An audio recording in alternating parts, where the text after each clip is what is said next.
सद्बुद्धि, सन्मार्ग और कार्य का संकल्प देना, अडिग रहे विश्वास तुम पर, ऐसा अंतः कर देना। मेरे हृदय में आने में तुम्हें कोई संकोच न हो। हे गुरुदेव, मुझे नजरों से दूर कभी न होने देना। हे गुरुदेव, मुझे नजरों से दूर कभी न होने देना। गायत्री चिंतन धारा के इस एपिसोड में आप सभी का स्वागत है। मित्रों, आप सभी सुखी और प्रसन्न होंगे ऐसी उम्मीद है।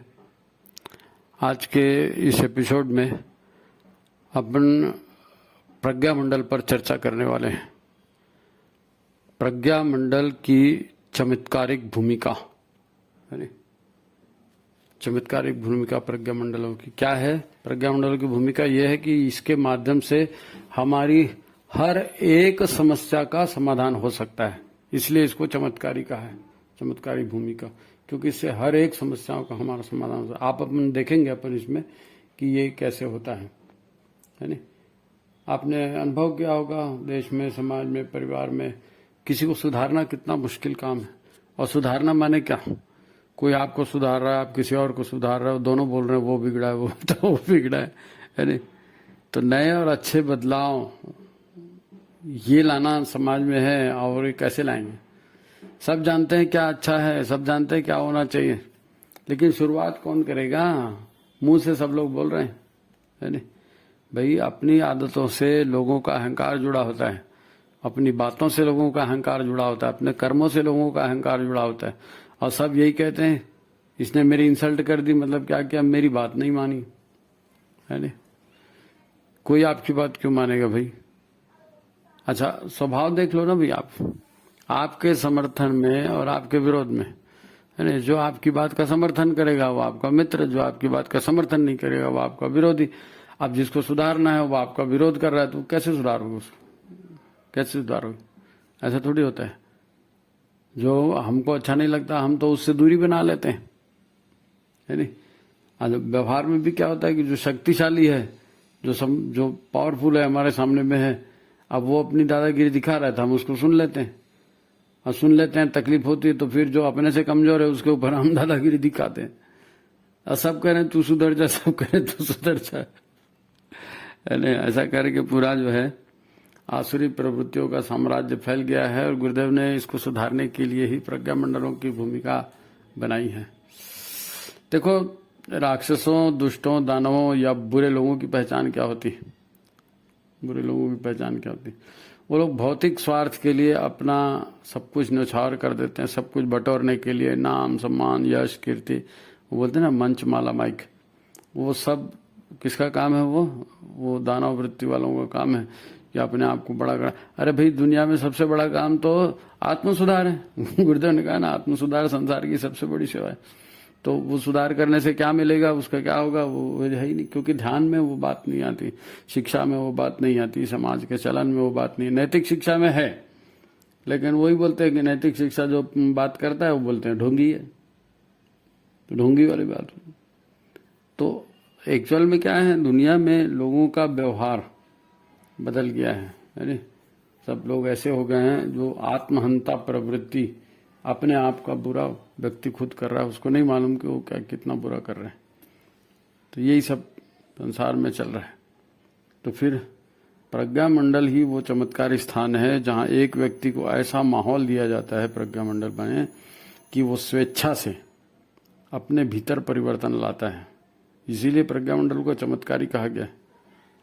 एक व्यक्ति अपने आप को साधता है, अपने आप की बुराइयों को दूर करता है। कहाँ?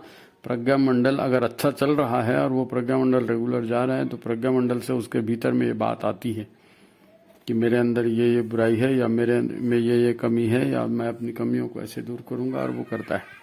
इसलिए प्रज्ञा मंडल का जो है चमत्कारी प्रभाव व्यक्ति से ही चालू हो जाता है दिखना। क्या है, समाज ऐसे नहीं बदलता ना सर, समाज ऐसे ही नहीं बदलता। समाज को रोल मॉडल चाहिए। अब रोल मॉडल आपको बाहर कहाँ मिलेगा?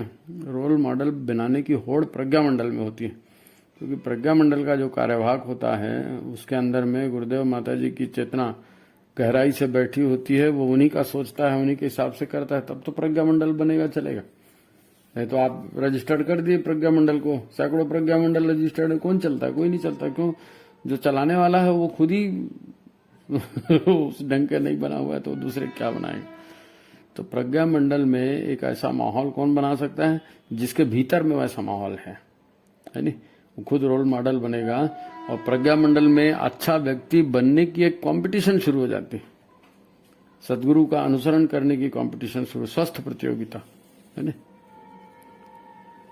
तो फिर प्रज्ञा मंडल माने प्रज्ञा बुद्धि, सद्बुद्धि के अनुसार यज्ञ रूप जीवन जीने की स्व प्रेरणा जगाने वाला केंद्र है ना। मनुष्य तो ईश्वरी सत्ता लाती है, ला रही है परिवर्तन, मनुष्य को लाया है ईश्वरी सत्ता ने, परिवर्तन भी ईश्वरी सत्ता लाएगी। वो दिख भी रहा है, परिवर्तन हो रहा है। अनेक ऋषि जो हैं अनेक देशों में महाद्वीपों में उन्होंने जन्म लिया है और अपने अपने स्थान पर वो मनुष्य में देवत्व के लिए सक्रिय हैं, लेकिन उनकी सक्रियता के लिए हैंड्स चाहिए, ग्रॉस रूट लेवल से जुड़े हुए लोग जो उनकी मदद कर सकें रिचवानर के रूप में है नहीं। वो बोलते हैं ना किसी भी योजना को पूरा होने के लिए क्या होता है, पब्लिक सपोर्ट की जरूरत है। ये पब्लिक सपोर्ट, पब्लिक मतलब हम और आप, तो हम और आप, अभी हम और आप किसको साथ दे रहे हैं, अभी हम दुष्ट शक्तियों का साथ दे रहे हैं। हमारा चिंतन खराब हो गया है, हमारा व्यवहार खराब हो गया है, हमारी आदतें खराब हो गई हैं, हम गलत मान्यताओं गलत परंपराओं से जुड़ गए हैं, इसलिए गलत काम हो रहे हैं, इसलिए आसुरी प्रवृत्तियां बढ़ रही है नहीं। तो फिर जो ऋषि सत्ताएं जन्मी हैं, जो देवात्माएं जो सक्रिय हैं सारी व्यवस्था को बदलने के लिए, उनके निर्देशों के अनुसार सहयोग करने वाले भी तो लोग चाहिए ना। तो जो देव शक्तियों को सहयोग करेंगे उसका क्या नाम है, उसको कहते हैं सृजन सैनिक है ना। तो प्रज्ञा मंडल में किसका निर्माण होता है, सृजन सैनिकों का निर्माण होता है। सृजन सैनिक, इसी को मर्जीवड़े कार्यकर्ता बोलते हैं। माता जी इसको मर्जीवड़े कार्यकर्ता की, जो जी जान लगा के परिवर्तन के कामों में जो है सहयोग करते हैं। इसी को चलता फिरता शक्तिपीठ कहा गया, समर्पित कार्यकर्ता कहा गया। और ये सब बनते कहाँ हैं, घर में नहीं बन पाएंगे ये सब, क्योंकि घर में अभी बहुत विपरीत माहौल है। जिनके घर में अच्छा माहौल है वहां ठीक है, घर के संस्कार व्यक्ति को अच्छा बनाते हैं, नो डाउट। लेकिन प्राय घरों में दुर्दशा है, प्राय घरों में दुर्दशा है। तो वो अच्छे व्यक्ति कहाँ बनेंगे, वो अच्छे व्यक्ति प्रज्ञा मंडल में ही बनेंगे। प्रज्ञा मंडल में उनको एनवायरमेंट मिलेगा, वातावरण मिलेगा है ना। वहाँ सदगुरु की महिमा देखेंगे, ईश्वर की महिमा देखेंगे, अपना अहंकार वहीं तिरोहित कर सकेंगे वो। तो देव संस्कृति, सनातन संस्कृति यानी सशक्त प्रज्ञा मंडलों का अधिक से अधिक निर्माण करने पर ही स्थापित हो सकती है। देव संस्कृति माने, सनातन संस्कृति माने देवता बनाने वाली संस्कृति है ना। ऐसा सिस्टम जो मनुष्य को देवता बनाता है, जो मनुष्य को बेहतर बनाता है, लोक हितकारी बनाता है, सज्जन बनाता है नहीं। तो फिर सज्जन शक्ति खड़ी होगी, पर कहाँ से खड़ी होगी, प्रज्ञा मंडल के माध्यम से। तो मजबूत प्रज्ञा मंडल ज्यादा से ज्यादा बनाए जाने चाहिए, तभी वो प्रज्ञा मंडलों से वो चमत्कारी शक्ति पैदा हो सकती है जो हमें हर खतरों से बचाएगी, हर बुराइयों से बचाएगी है नहीं। बुराइयां जो पलती हैं, बढ़ती हैं, कैसे पलती है, कैसे बढ़ती हैं, आपने कभी सोचा है? तो चलो आज अपन इसी पर चर्चा करते हैं, प्रज्ञा मंडल की चमत्कारी शक्तियों पर बात करते हैं। प्रज्ञा मंडल से किस प्रकार हमारी सारी समस्याओं का समाधान हो सकता है, इसको जरा गंभीरता से सोचेंगे। पहली बात तो ये है कि आप इसको सामान्य बात मत समझिए, गायत्री जाप करना, यज्ञ करना या प्रज्ञा मंडल बनाना, ये किसी बना देंगे तो किसी के ऊपर कोई एहसान थोड़ी होने वाला जी। आपने प्रज्ञा मंडल बना दिया, किसी के ऊपर एहसान हो गया? नहीं, किसी के ऊपर कोई एहसान नहीं हुआ। एक्चुअल में ये है देवासुर संग्राम है नहीं।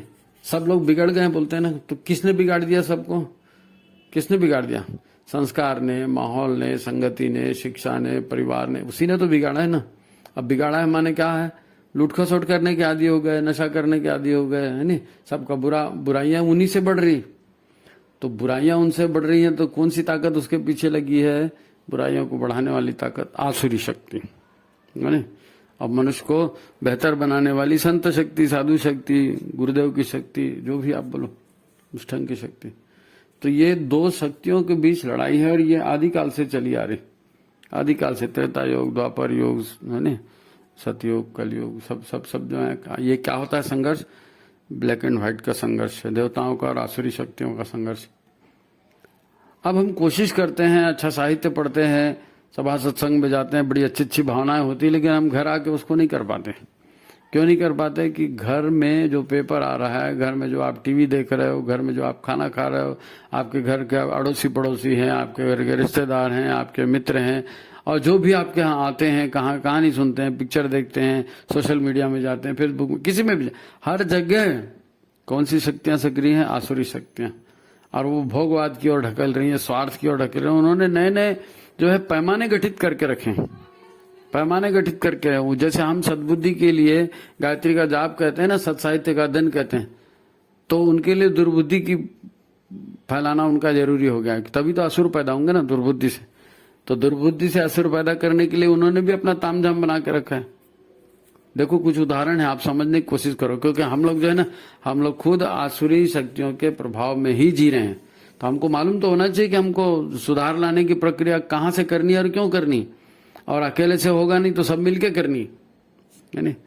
तो सबसे पहली बात अपन लेते हैं कि हमारे विरुद्ध एक षड्यंत्र चल रहा है, और साहब वो षड्यंत्र है कि हम भी असुर बन जाएं, हम भी भोगवादी बन जाएं और उन्हीं के जैसे काम करने लगें, और अपनी कमाई का सारा हिस्सा उनको दे दें, और वो लूट पीट करके सारी धन संपत्ति को बटोर दें। हर राक्षस यही चाहता था, हिरण्याक्ष बन जाऊं, कंस बन जाऊं, दुर्योधन बन जाऊं, कि सब पावर मेरे हाथ में आ जाए, सारा पैसा मेरे हाथ में आ जाए। तो ये ऐसा करने वाली ताकतें वो कर रही हैं। तो ये भी शिक्षा को कुरीत कर रही है ना, भटका रही है। उसका उदाहरण, सबसे पहला उदाहरण अपन देखते हैं कि आज व्यक्ति की परिभाषा ही बदल गई है ना। व्यक्ति की क्या परिभाषा दी गई है?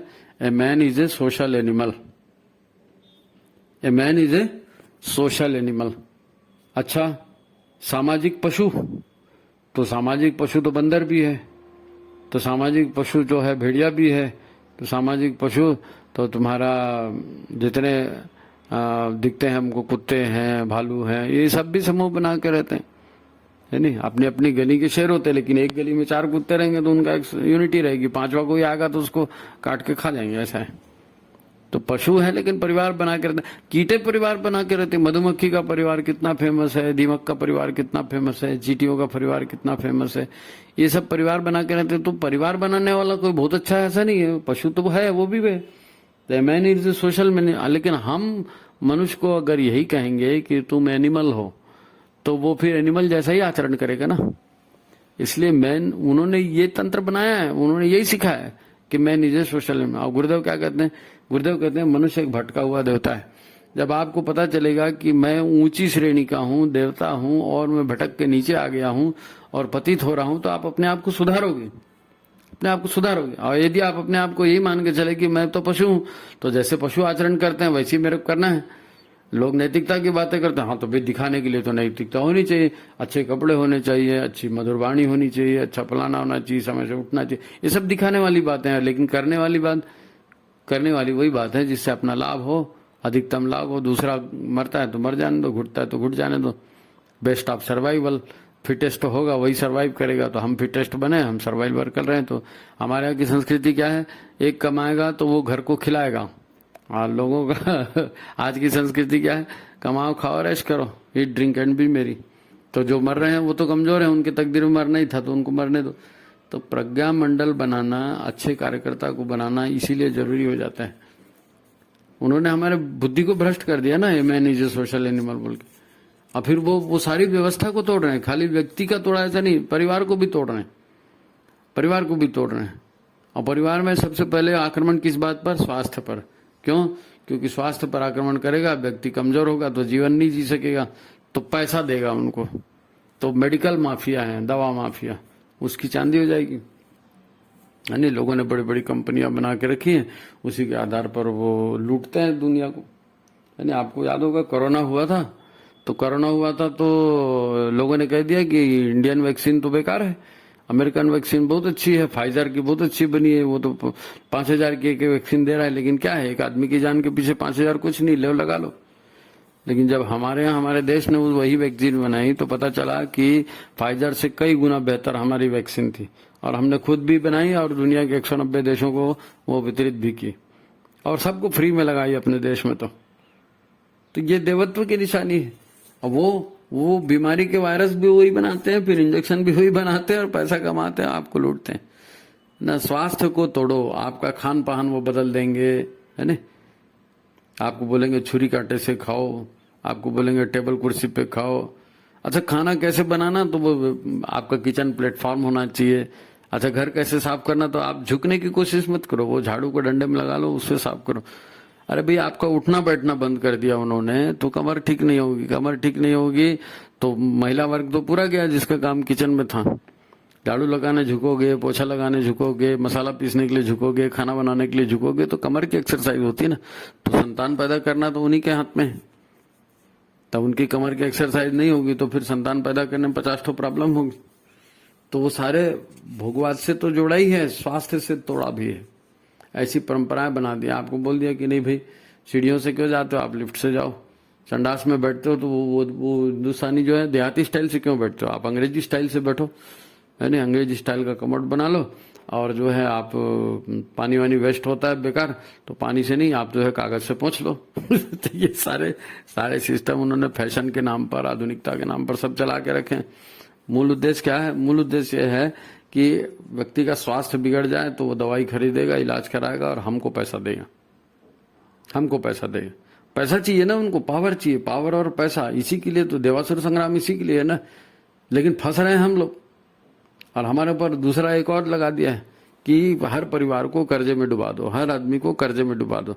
तो कर्जे में डुबा देंगे तो क्या होगा, वो टेंशन में रहेगा, खूब पैसा कमाने की कोशिश करेगा, तो फिर हमको सस्ता लेबर भी मिल जाएगा। अब वो टेंशन में रहेगा, बीमार होगा, तो फिर इलाज कराने हमारे ही पास आएगा।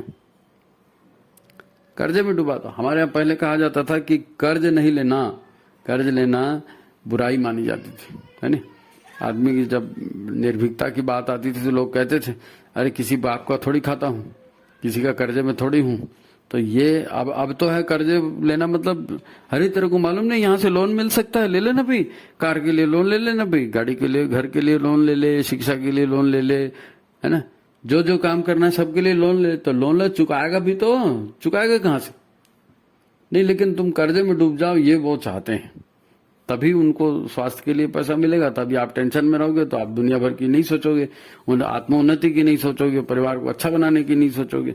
और जो भी वो खाना वो बनाएंगे, पैक्ड फूड देंगे, फास्ट फूड देंगे, आप उसमें वो केमिकल डाल के उसको स्वाद बना देंगे, तो आप भोग के चक्कर में उसको खाओगे। घर का खाना भी बंद।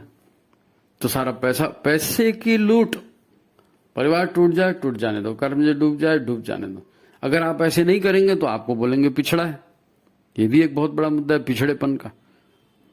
आपको पिछड़ा घोषित कर दिया जाएगा। अरे आप अभी भी साड़ी पहनते हो, अरे आप अभी भी धोती पहनते हो, अरे आप अभी भी चोटी रखते हो, अरे अभी आप बिंदी लगाते हो, राखी बांध रहे हो। ये सब क्या है? पिछड़ेपन की निशानी। छोड़ो ये सब आपको संस्कृति से जोड़ते हैं। संस्कृति संस्कारों से जोड़ती है। संस्कारों का संबंध व्यक्ति को श्रेष्ठ बनाने से है।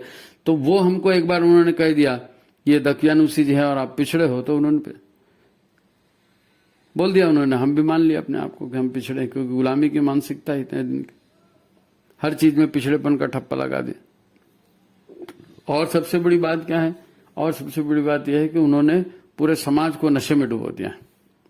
पूरे समाज को नशे में डुबो दिया। मतलब आप जो है भोग करिए, आप नशा करिए। नशा सबसे बढ़िया चीज है। छठी हो गई किसी की, कोई बच्चा पैदा हो गया, छठी हो गई तो चलो दारू पीते हैं। कोई मर गया, उसका गम हो गया, चलो दारू पीते हैं। प्रेमिका ने धोखा दे दिया, चलो दारू पीते हैं। और प्रेमिका से शादी हो गई तो खुशी की बात है, चलो दारू पीते हैं। घुमा फिरा के अरे बात। अच्छा, नशा है नहीं खाली यही शराब भांग और इसी का नशा नहीं, अभी बहुत सारे नशे हो गए ना। पुड़िया हो गई, चूरन हो गया, टेबलेट हो गया, इंजेक्शन हो गया, नहीं मालूम क्या क्या हो गया। तो नशे में डुबाने का एक तो यह है कि नशे से पैसा कमाएंगे वो लोग, और दूसरी बात है आप नशे में रहोगे तो आपका दिमाग ठीक नहीं चलेगा। तो आप व्यक्ति को सुधारने की, परिवार को या समाज को, उसकी दशा को सुधारने की कोशिश ही नहीं करोगे, तो उनका साम्राज्य वैसे ही बनेगा और वो आपका शोषण करते रहेंगे। वो आपको, अब मैं बताऊंगा आपको कौन शोषण करते रहेंगे, लेकिन ये कंपनियां हैं, बड़ी कंपनियां, है नहीं।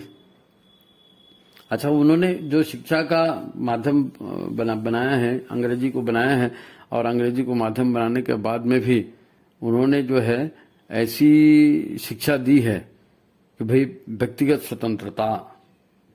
अच्छा, क्या व्यक्तिगत स्वतंत्रता? व्यक्ति कोई स्वतंत्र है क्या? और हो सकता है क्या? अगर आप मर भी जाओगे ना, तो आपकी चेतना भी गुलाम रहेगी किसकी?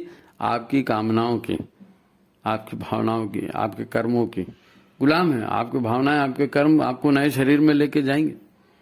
आप उसके गुलाम हो, उसके बिना आप रह नहीं सकते। तो अकेला कहाँ हुआ आप? अकेले कहाँ हुए आप? कोई बिना माँ बाप कोई टपक जाता है क्या? आप बोलो मेरे कोई माँ नहीं है, कोई बाप नहीं है, मैं तो आसमान से टपका हूं, ऐसा होता है क्या? तो व्यक्तिगत स्वतंत्रता नाम की कोई चीज नहीं होती।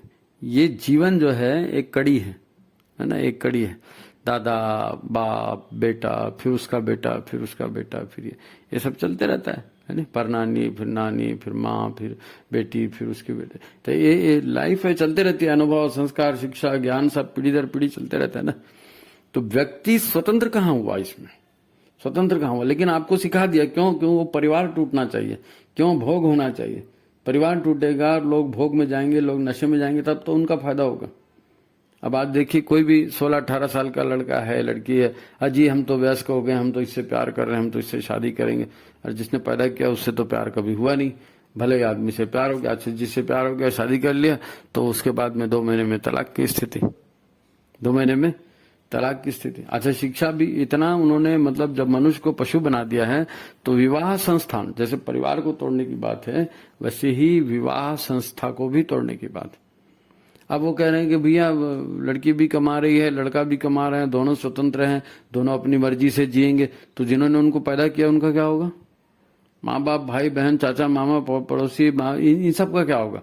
इन सब का कोई संबंध नहीं, इन सब का कोई संबंध नहीं। तो व्यक्तिगत स्वतंत्रता हो गया, आप भिड़ जाइए उसी में। तो फिर आप वृद्धों के लिए वृद्धाश्रम बनाएंगे, है नहीं? अब बेटा बेटी से क्या करेंगे कि हमको स्वतंत्र रहना है जी। तो जैसे पश्चिमी देशों में हुआ ना, विवाह संस्थान ही खत्म हो गया। लोगों ने भोग में इतने लोग व्यस्त हो गए कि उन्होंने संतान पैदा करना बंद कर दिया। अभी भी हमारे यही प्रचारित किया रहा है, बच्चे 2 ही अच्छे पहले चलता था, आजकल 2 एक ही बच्चा होता है किसी का। एक ही बच्चा पैदा करो, उसी को अच्छे से पढ़ाओ लिखाओ। और एक उसमें क्या होता है, फिर धीरे धीरे समाज में वृद्धों की संख्या बढ़ जाती। आज हमारे प्रधानमंत्री सब जगह कहते हैं कि भारत सबसे ज्यादा युवा शक्ति का देश है नहीं? चीन, अमेरिका और जापान और ये जो देश हैं, यूरोपीय देश, यहाँ पर लोग संतान ही पैदा नहीं करते ना। उनको कहा गया ईट ड्रिंक एंड बी मेरी, खाओ पियो और भोग करो। तो वो भी संतान रुकावट है ना भोग में, संतान रुकावट है भोग में। तो अब वहां पर क्या हो गया? अब वहां पर जो क्रियाशील पीढ़ी है वो खत्म हो गई, क्रियाशील पीढ़ी खत्म हो गई। और उससे समाज में, देश में अनेक तरह की समस्याएं, दंगे फसाद, ये सब उसका कारण बन गया। काहे के लिए? व्यक्तिगत स्वतंत्रता, आपको भोग की स्वतंत्रता है। परिवार में यही तो होता है, 18 साल का 16 साल की उम्र हो गई, हम चाहे किसी से भी शादी कर लें। अच्छा, व्यक्तिगत स्वतंत्रता ही केवल यहां तक नहीं है। परिवार संस्था को तोड़ने के लिए लिव इन रिलेशन की जो परंपरा चली, आप ठीक है पति पत्नी बनेंगे ना, तो पहले ट्रायल ले लेते हैं। तो किसी का ट्रायल 6 महीने का होता है, किसी का 2 साल का होता है, कोई जिंदगी भर ट्रायल ही करते रहता है। कोई एक साथ कई लोगों से ट्रायल करते रहते हैं कि कई लोगों से ट्रायल करने, जो पसंद आ जाएगी उसी से शादी कर ले। ये क्या है? आप सोच के देखिए, इससे कभी अनुशासन बनेगा? इससे कभी अनुशासन नहीं बनेगा। इससे चित्त कभी एकाग्र नहीं होगा, मनुष्य की शक्तियां कभी एकाग्र नहीं होंगी, और एकाग्र शक्तियों के बिना मनुष्य का विकास नहीं हो सकता, है ना? अच्छा, नारी स्वतंत्रता भी उसमें एक मुद्दा है। और नारी स्वतंत्रता जैसे पुरुष भी स्वतंत्रता का एक मुद्दा है। भाई हम तो नारी हैं, तो हमको जिससे भी शादी करना था हम उसी शादी करेंगे। शादी ब्याह जो है व्यक्तिगत मामला है, तो हम तो लड़की शादी करेंगे, हम तो लड़के शादी करेंगे। और सारी दुनिया में उन्होंने परिवार व्यवस्था को तोड़ने के लिए एक आंदोलन चला के रखा है बाकायदा, ये LGBT आंदोलन, है नहीं? महिला का महिला से संबंध, पुरुष का पुरुष से संबंध। अब वो तर्क दे रहे हैं उसमें कि पुरुष जो है वो भी बाप बन सकता है, महिला जो है अनर्गल यहां से वहां तक। अब घुमा फिरा के बात यही है कि आप सारी गलत चीजें करो जो नहीं हो सकती वो, और उसको करने के लिए फिर हमको पैसा दो। तो ये जो आसुरी शक्तियां हैं, ये गलत शिक्षा दे रही हैं, गलत संस्कार दे रही हैं, गलत परंपराएं दे रही हैं, लोगों के दिमाग में गलत आदर्श बैठा रही है, नारी को भटका रही है, पुरुष को भटका रही है। तो इन सब से क्या होगा? व्यक्ति भटकेगा तो परिवार टूटेगा, परिवार टूटेगा तो फिर वो आदमी यही बोलेगा कोई किसी का नहीं है भैया, ये दुनिया कोई किसी का नहीं, 4 दिन की जवानी है, ऐश करो, मरो मारो और मर जाओ, बस वैसी चलेगा। तो यही तो असुर चाहते हैं, यही असुर चाहते हैं कि कहीं व्यवस्था न बने और आदमी जो भी कमाई करे उसका पैसा सब हमारे पास दे दे, है नहीं। अब परिवार ही नहीं रहेगा तो फिर राष्ट्र की भी कल्पना नहीं कर सकते आप, समाज की भी कल्पना नहीं कर सकते। परिवार से ही समाज बनता है ना। परिवार भी व्यक्ति को श्रेष्ठ चरित्रवान बनाने के लिए, समाज भी व्यक्ति को श्रेष्ठ और चरित्रवान बनाने के लिए, और वो अच्छा इसलिए बनाते हैं कि अच्छी व्यवस्था बने। अच्छी व्यवस्था बने मतलब सब सुखी हो, सबको न्याय मिले, सबका साथ सबका विकास सबका न्याय बोलते नहीं, वैसी वाला। तो ये अच्छी व्यवस्था में होता है, देवताओं की व्यवस्था में ऐसे होता है। नदियां भी जो है पानी से भरी रहें, जंगलों में बराबर पेड़ लगे रहें, है नहीं, जमीन की जो है ऊर्जा वो बनी रहे, केमिकल फ्री रहे, है ना, सब लोग। तो शुद्धता, पवित्रता, ये सारी बातें उसके साथ आ जाती। और जब आप भोग के लिए जाएंगे तब जमीन को भी खोद लो, जंगल को भी काट लो, नदियों को भी पी जाओ, तालाब को भी पी जाओ, और बस पैसा पैसा पैसा खाओ, भोग करो भोग करो भोग करो, है नहीं। तो ये क्या है, फिर धरती पर क्या होगा, जब भोग की कंपटीशन होगी, लूट की कंपटीशन होगी, साम दाम दंड भेद कैसे भी करके पैसा ही कमाना है। तो दुष्ट यही तो करते हैं ना, दुष्ट यही तो करते हैं, और क्या करते हैं। तो फिर हमारे विरुद्ध आज समस्या क्या, आज गायत्री परिवार में ने जो युग संधि महापुरुष चरण पर जो इतना बड़ा यज्ञ किया, तो उसमें लक्ष्य क्या रखा, सप्त क्रांति आंदोलन। सप्त क्रांति कौन सी, शिक्षा, स्वास्थ्य, व्यसन कुरीति उन्मूलन, पर्यावरण संरक्षण, नारी जागरण, स्वावलंबन, इसी सबको रखा ना। तो इन सब से क्या होगा, जब हम इन सब को हम पूरा करेंगे तो मनुष्य के भीतर मनुष्यता के गुण आएंगे, देवत्व के गुण आएंगे, सेवा के गुण आएंगे। इसीलिए तो ये कर रहे हैं। लेकिन बात यही आती है, जो बात अपन ने शुरू में कही थी, शुरू में क्या कहा था, शुरू में कहा था कि व्यक्ति को अच्छा बनाना बड़ी मुश्किल काम है। व्यक्ति अपने अहंकार से जुड़ा हुआ रहता है, अपनी मान्यताओं से जुड़ा रहता है, अपनी धारणाओं से जुड़ा रहता है, और उसकी अहंकार, उसकी मान्यता, उसकी धारणा, ये सारी की सारी गलत है। उसको शिक्षा ही गलत दी जा रही है, इसलिए वो सारा गलत काम कर रहा है। और उसको लग रहा है कि मैं अच्छा कर रहा हूं, तो समाज और ज्यादा और ज्यादा और ज्यादा बिगड़ते ही बिगड़ते जा रहा है। इसलिए गुरुदेव ने कॉन्सेप्ट प्रस्तुत किया। उन्होंने कहा कि बेटा, जलता हुआ दिया ही दूसरे दिए को जला सकता है। इसलिए हमको जो चल रहा है उसमें हमको ऐसे व्यक्ति तैयार करने हैं, ऐसे अच्छे व्यक्ति तैयार करने हैं, ऐसे व्यक्ति जो सच्चिंतन करें, जो सत्कर्म करें, और जो गुरु के आदेशों पर संसार को बदलने में जो ऋषि सत्ताएं लगी हैं, देव सत्ताएं लगी हैं, उनका सहयोग दे, न कि भोग में पड़कर राक्षसों का सहयोग दे, है नहीं। तो उसको अभी हो क्या रहा है, देखो आपको एक क्लियर बात बताता हूँ। बचने का तरीका प्रज्ञा मंडल में हम सिखाते हैं, कैसे आपको जीवन जीना है, कैसे करना है, कैसे अच्छाई के लिए कंपटीशन होती है नहीं, प्रज्ञा मंडल में। व्यक्ति को अच्छा बनाना है ना, व्यक्ति को अच्छा बनाना है। अच्छा, एक सिस्टम को समझ जाओ कि हमको प्रज्ञा मंडल की जरूरत क्यों पड़ रही। देखो, दुनिया में 4 महत्वपूर्ण इकाइयां हैं जो दिखती हैं। एक है राज्य, माने सरकार जो करती है, कानून बनाती है, उस कानून के हिसाब से समाज को चलना पड़ता है। एक वो बहुत बड़ी ताकत है राज्य की, सरकार। दूसरी ताकत है कारपोरेट कंपनियां मतलब वो जो हमारे लिए सामान उपलब्ध कराती हैं, उत्पादन करती हैं, व्यापार करती है, और फिर ये विज्ञापनबाजी करती हैं और अपना अपना माल बेचती हैं। और ये केवल एक देश की नहीं, कई देशों में इनकी शाखाएं प्रशाखाएं होती हैं। और ये इतनी बड़ी कंपनियां बन गई हैं कि अब इन कंपनियों ने अपना साम्राज्य पिछले जो है 75-80 वर्षों से, प्रथम विश्व युद्ध से समझ जाइए, है ना, फैलाना शुरू कर दिया। उपनिवेशवाद बोलते हैं। तो पहले क्या था, दूसरी सत्ता को आप जीतो और फिर उस देश को लूटो। अब इन्होंने उसमें प्रगतिशीलता को घुसेड़ दिया। तो अब क्या कहा उन्होंने कहा कि नहीं, आप लोकतंत्र बनाइए, सबको समान अधिकार हो, सब मानव अधिकार हो, और महिला अधिकार हो, और शोषण ना हो, और ऐसा वैसा समाजवादी व्यवस्था, दुनिया भर के तर्क उसमें देती। अब दुनिया भर के तर्क दे करके उस तरह के कानून बना दिए। किसने बनाए कानून? दिखने के लिए दिखता है सरकार ने बनाया, लेकिन सरकार से बनवाए गए कानून किसने बनवाए? कारपोरेट कंपनियों ने। कारपोरेट कंपनियां कानून बनाती हैं कि आपको उपज बढ़ाना है तो आप मोंटेसो के बीज खरीदिए, आप अमुक ट्रैक्टर खरीदिए, आप अमुक खाद डालिए, आप अमुक कीटनाशक डालिए, आप अमुक दवाई डालिए। यानी किसान जितनी कमाई करेगा वो इन्हीं लोगों में बांट देगा, उसके हाथ कुछ नहीं आएगा, है नहीं। कारपोरेट कंपनियां क्या करती हैं, वो स्वस्थ कैसे रहना ये नहीं सिखाती, वो बेचती हैं इंश्योरेंस। वो इंश्योरेंस बेचती, क्योंकि इंश्योरेंस में उनकी कमाई है। स्वस्थ कैसे रहना ये बता देंगे तो उनकी कमाई कैसे होगी, उनकी कमाई कैसे होगी। तो फिर ये व्यापारिक कंपनियों ने बहुत दूर तक जाल फैलाया है। इन्होंने ही पूरी शिक्षा व्यवस्था को बदल लिया है, स्वास्थ्य की व्यवस्था को बदल दिया है, परिवार की व्यवस्था को बदल दिया है, फैशन के नाम पर, अंतर्राष्ट्रीय कानून के नाम पर, IMF के नाम पर, वर्ल्ड बैंक के नाम पर, यूनेस्को के नाम पर और देश की सरकारों के नाम पर। आज अमेरिकी सरकार राष्ट्रपति कौन बनेगा ये कारपोरेट कंपनियां तय करती हैं। अभी मोदी जी का शासन, उसके पहले तक कौन प्रधानमंत्री बनेगा ये कारपोरेट कंपनियां तय करती थी। कारपोरेट हर देश में, इंग्लैंड में, फ्रांस में, कहीं पर भी चाहिए, क्योंकि नेता सब जगह लोकतंत्र का ढकोसला कर दिया। लोकतंत्र में आम आदमी को तो कुछ समझता है नहीं, उसको तो भोग विलास से फुर्सत नहीं रहती। आदमी को कोई अच्छी चीज सिखाए तो आदमी सीखे ना, लोकहित की बात सिखाए तो आदमी सीखे।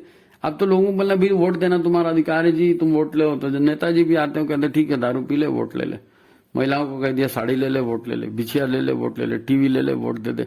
तो ये सब लेन देन भाई, तुम हमको कुछ दो, हम तुमको कुछ दे, तुम हमको वोट दो, हम तुमको अमुक चीज देते हैं।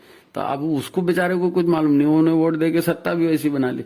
तो कारपोरेट कंपनियां सत्ता का निर्माण अपने स्वार्थ के लिए करती हैं, सारी दुनिया में अपने स्वार्थ के लिए उन्होंने कानून बनाया। मानवता क्या है, मनुष्य क्या है, उसका विकास क्या है, इस बात से उनका कोई लेना देना नहीं है, इस बात से उनका कोई लेना देना नहीं। अब अपन वो दूसरी व्यवस्था पर जाते हैं। एक राज्य बताया आपको, एक कारपोरेट कंपनियां बताया, इसके बाद एक है समाज और एक है परिवार, है नी? एक समाज है, एक परिवार। समाज भी एक बहुत बड़ी इकाई है, सशक्त इकाई है, और परिवार बहुत छोटी इकाई तो नहीं है लेकिन महत्वपूर्ण इकाई वो भी है, क्योंकि वहीं से अच्छे और बुरे व्यक्ति बनते हैं, देवता और असुर वहीं से बनते हैं, पर उसकी टकसाल परिवार ही है ना? अब आप सोचिए कि आप परिवार को बेहतर कैसे बनाएंगे। इतनी सारी आसुरिक शक्तियां हैं, वो पूरे परिवार को अपने बहाव में ले रही हैं, भोगवाद में ले रही हैं, यहां से वहां तक, कपड़े, खाना पीना, रहन सहन, भाषा, विचार, नियमावली, ये सब कारपोरेट कंपनियां तय कर रही हैं, सरकार के माध्यम से तय कर रही है, और समाज भी उसी सारी परंपराओं को अपना रहा है। अब परिवार बचा तो परिवार भी उसी को अपना रहा है। इसीलिए होता क्या है कि आपने सत साहित्य का अध्ययन किया, आपने किसी यज्ञ में भाग लिया, कुछ किया, और आप घर में गए, तो घर में यदि आप वो सत प्रवृत्तियों को लागू करने की कोशिश करोगे तो लगेगा क्या? लगेगा? लग ही नहीं सकता। परिवार में ही लोग उसका विरोध करेंगे। इसलिए हमारे ऋषियों ने कहा था कि जब भी आपको यज्ञ करना है, जब भी आपको परमार्थ का काम करना है, कोई देव कार्य करना है, तो पति पत्नी मिलकर काम करेंगे, पति पत्नी मिलकर काम करेंगे। किसी भी पति पत्नी को जो अच्छे होते हैं तो अपन क्या कहते हैं उनको, ये आ गया लक्ष्मी नारायण का जोड़ा। हमारे यहाँ इसी की अवधारणा है ना, मनुष्य देवता का यही अवधारणा है हमारी, तो हम उसी ढंग की बात करते हैं। लेकिन अब अगर आप परिवार को सुधारने की बात करोगे तो पत्नी ही आपका विरोध करेगी। अगर पत्नी संगत में आ गई तो पति बच्चे उसका विरोध करेंगे। तो परिवार अच्छा कैसे, परिवार अच्छा बनाना अब इतना मुश्किल नहीं रहा, बहुत मुश्किल हो गया, इतना आसान नहीं रहा। इसीलिए प्रज्ञा मंडल का महत्व है नी? व्यक्ति अच्छा बनाने जाएगा, प्रज्ञा मंडल में जाएगा, तो उसके अपन ने चर्चा कर दी प्रज्ञा मंडल में कैसे बनेगा। अब सवाल यह है कि एक और जो दो फैक्टर इसमें हैं देवासुर संग्राम में, न देवता इसमें आए न राक्षस इसमें आए।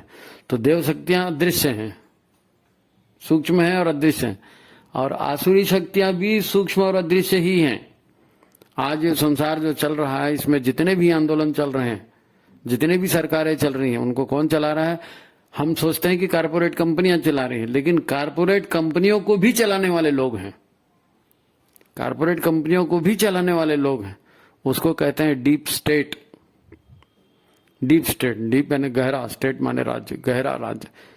उसी को क्या कहते हैं? कुछ लोग उसको इल्लुमिनाती कहते हैं, इल्लुमिनाती गैंग। अब इल्लुमिनाती गैंग गूगल वगैरह में सब भरे पड़े हैं, इल्लुमिनाती गैंग। इसी को दूसरे भाषा में क्या कहते हैं? Secret society. एक ऐसा समूह है जो अपने आप को उजागर कभी नहीं करता, लेकिन बड़ी बड़ी कंपनियों का मालिक है, करोड़ों अरबों खरबों कंपनियों का उनका मालिक है। एक एक व्यक्ति के नाम पर वहां पर 6-6 हजार 7-7 हजार कंपनियां रजिस्टर्ड हैं, और सारा व्यापार होता है। दुनिया में जितने शस्त्रों का व्यापार है, नशे का व्यापार है, दवाइयों का व्यापार है, इलेक्ट्रॉनिक्स का व्यापार है, गुड्स का व्यापार, ये सारा का सारा उत्पादन व्यापार सब इन्हीं के हाथ में। और यही सरकार को चला रहे हैं। यही इनको मनुष्य देवता बनेगा कि नहीं, इससे कोई रुचि नहीं है। इनको धरती स्वर्ग बनेगी, इससे कोई रुचि नहीं है। मनुष्य का विकास होगा, कितने आदमी जी रहे हैं, कितने आदमी मर रहे हैं, उससे कोई, उनका कहना है कोरोना फैलाओ और प्लेग फैलाओ और दुनिया भर की बीमारियां फैलाओ, और तब तो ग्राहक बनेगा ना, लोग अपना जान बचाने के लिए वैक्सीन लेंगे। तो दुष्टता की सारी हदें वो पार कर रही। हमारा संघर्ष किससे है? हमारा संघर्ष इन डीप स्टेट से है, इस इल्यूमिनाती से है, अदृश्य शक्तियों से है, जो वास्तव में आसुरी शक्ति वही है। वास्तव में आसुरी शक्ति वही है। पहले जो था, राक्षस होते थे, एक अकेला राक्षस होता था, है ना, तो उसका भगवान अवतार लेके उसका विरोध करते थे। फिर कई सारे राक्षस होने लगे, तो फिर भगवान अवतार लेके कई सारे राक्षसों का वध करने लगे, है नहीं। उसकी चरम सीमा हमको द्वापर में दिखी, इतना बड़ा महाभारत करवाना पड़ा आसुरी शक्तियों को खत्म करने के लिए। लेकिन अब कलयुग में राक्षसी शक्तियां भी अदृश्य हो गई हैं और हर व्यक्ति के अंदर घुस गई, हर व्यक्ति के अंदर घुस गई। जैसे आदमी के ऊपर भूत चढ़ता है ना किसी के ऊपर, ऐसे ही मनुष्य है तो देवता, लेकिन उसके ऊपर कौन चढ़ गई? आसुरी शक्तियां हावी हो गई। अब उन्होंने इतने असुरता के कार्य कराए कि अब असुरता के संस्कार उसके ऊपर हो गए। अब इसको कैसे दूर करेंगे? अब इसको कैसे दूर करेंगे? कौन दूर करेगा? बिगड़े हूं ये पता ही नहीं चलेगा आपको कि मैं बिगड़ा हूं, मैं गलत कर रहा हूं, तो आप सुधरोगे कैसे? माँ बाप बिगड़े हुए रहेंगे तो बच्चों को सुधारेंगे कैसे? समाज बिगड़ा हुआ रहेगा तो बच्चों को सुधारेगा कैसे? सरकार बिगड़ी हुई रहेगी तो बच्चों को सुधार होगा कैसे? सुधार माने सबका विकास, सुधार माने सबकी खुशी, सुधार माने धरती पर स्वर्ग। तो फिर इसीलिए गायत्री का अवतार, इसीलिए गुरुदेव का अवतार, इसीलिए अपने अंदर में गुरु की स्थापना, अपने अंदर में गायत्री की स्थापना। आओ मन में बसा ले श्री राम को और तन से करें प्रभु काम को। हम गीत गाते हैं ना, आओ मन में बसा ले श्री राम को और तन से करें प्रभु काम को। तो आज देवासुर संग्राम जमीन पर नहीं, व्यक्ति के भीतर हो रहा है, व्यक्ति के भीतर हो रहा है। वही व्यक्ति कभी देवताओं का आचरण करता है, वही व्यक्ति कभी राक्षसों का आचरण करता है। हम अपने घर में भी ये देखते हैं, हम अपने आप को देखें तो हम कभी राक्षसों जैसा आचरण करते हैं, हम कभी देवताओं जैसा आचरण करते हैं। तो अब देवासुर संग्राम मैदान में नहीं हो रहा है। अब देवासुर संग्राम सत्ता परिवर्तन से नहीं हो रहा है। अब देवासुर संग्राम ये हो गया है कि आसुरी शक्तियां इतनी पावरफुल हो गई हैं कि हर व्यक्ति के भीतर घुस गई, हर व्यक्ति के भीतर घुसी। इसीलिए गायत्री का जाप, उस प्राणमान है, उस प्राण स्वरूप दुख नाशक सुख स्वरूप ईश्वर को हम अपने अंतःकरण में धारण करें, यही तो प्रार्थना है। और वह परमात्मा हमारी बुद्धि को सन्मार्ग में प्रेरित करे। गायत्री भीतर जाए, असुरता का नाश करे और हमको उनसे मुक्ति दिलाए, दुष्ट आदतों से, दुष्ट स्वभाव से, दुष्ट कर्मों से, और तब हमारा जीवन यज्ञ में हो सके। अब इसको समझाने बताने के लिए रोल मॉडल चाहिए, इसीलिए गुरुदेव का अवतार हुआ, इसीलिए उन्होंने ये सारी रचनाएं की, सारी लीलाएं की। और इसलिए अगर कोई बोलता है कि शांति कुंज जाना है, आज अगर कोई बोलता है शक्तिपीठ जाना है, आज अगर कोई बोलता है प्रज्ञापीठ करना है, आज अगर कोई बोलता है यज्ञ जाना है, तो ये सारे आयोजन, ये सारे तामझाम किसके ऊपर डिपेंड करता है? आप बड़े बड़े आयोजन कर लीजिए, कैसे सफल होंगे? अगर कार्यकर्ता ठीक नहीं होगा तो, कार्यकर्ता अगर अनुशासन में नहीं होगा तो कैसे सफल होंगे? तो वो कार्यकर्ता आएगा कहां से? वो मर्जी उड़ा कार्यकर्ता आएगा कहां से? वो चलता फिरता शक्तिपीठ आएगा कहां से? आज जो लोग भी गायत्री परिवार में या योग निर्माण में सक्रिय हैं, उनकी सबसे बड़ी शिकायत क्या है? भरोसे का आदमी नहीं है। क्या करे, लोग समझते नहीं है। तो लोग समझते इसलिए नहीं है कि देवासुर संग्राम अपनी अंतिम सीमा पे चल रहा है, चरम सीमा पे, खंडक की लड़ाई पे। तो आसुरी प्रवृत्तियां हर जगह दिख रही हैं। और आप इसको नहीं, गुरुदेव से पूछा मनुष्य धरती स्वर्ग कब बनेगी मनुष्य, तो उन्होंने, गुरुदेव ने कहा मनुष्य जब चाहेगा तब। तो हमारे चाहने के ऊपर में, और हमको बनाने का काम अब प्रज्ञा मंडल में ही हो सकता है। प्रज्ञा मंडल गुरु की चेतना केंद्र है, प्रज्ञा मंडल गुरु की पूजा का स्थल है, प्रज्ञा मंडल गुरु के विचारों को धारण करने का, ग्रहण करने का एक स्थल है। प्रज्ञा मंडल एक स्वस्थ मनुष्य को, चेतनावान मनुष्य को, संस्कारी मनुष्य को दिशा देने का, उसकी आत्मा को बल देने का एक केंद्र है। तो आइए प्रज्ञा मंडल की चमत्कारिक शक्तियों को समझें हम। आज विश्व ब्रह्मांड की जितनी भी बुराइयां हैं, उनका जड़ कहाँ है? आदमी के चिंतन और व्यवहार। और आदमी के चिंतन और व्यवहार को गुरु बेहतर बना सकता है, साहित्य बेहतर बना सकता है, लेकिन अब परिवार में वो माहौल नहीं है, अब समाज में वो माहौल नहीं है। तो आपको एक माहौल क्रिएट करना पड़ेगा। और वो माहौल कौन क्रिएट करेगा? वो हमारे प्रज्ञा मंडल का जो संचालक है, जो प्रज्ञा मंडल का कार्यवाहक है, वो तय करेगा। एक व्यक्ति तन के खड़ा हो जाएगा और वैसा समूह बनाएगा और उस समूह में स्वस्थ प्रतियोगिता होगी।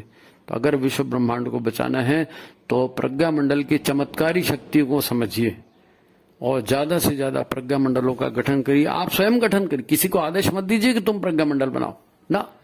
जब तक तुम खुद बनाओगे नहीं तब तक लोगों के दिमाग में ये बात नहीं आएगी कि मेरे को भी बनाना है नहीं। बच्चे माँ बाप को गृहस्थी करते देखते हैं तो गुड्डा गुड़ियों से खेल के वो भी गृहस्थी करते हैं। तो आप एक प्रज्ञा मंडल बनाएंगे, उसमें लोगों के दुख दर्द दूर करेंगे, लोगों के पीड़ा पतन के कारणों को निवारण करेंगे, तब उनकी श्रद्धा गुरु पर जमेगी कि हाँ गुरु ने ये कहा, गुरु ने हमारा ये फायदा कराया, गुरु से और भी फायदा हो सकता है। तो लोगों के पीड़ा पतन का निवारण करने वाला केंद्र प्रज्ञा मंडल, लोगों को सन्मार्ग से दिशा देने वाला केंद्र प्रज्ञा मंडल, लोगों को व्यक्ति को भीतर से बदलने वाला केंद्र प्रज्ञा मंडल। तो आइए प्रज्ञा मंडलों को बेहतर बनाए। प्रज्ञा मंडल बेहतर बनेंगे तो प्रज्ञापीठ भी बेहतर बनेंगे, शक्तिपीठ भी बेहतर बनेंगे, पूरा आंदोलन बेहतर चलेगा। तो ठीक है, ये सारा विस्तार हो गया। आज काफी लंबी बातचीत हो गई, तो इस पर ध्यान दीजिए और जो भाई चाहते हैं कि प्रसार हो वो लाइक करें, शेयर करें, है ना। समाप्त।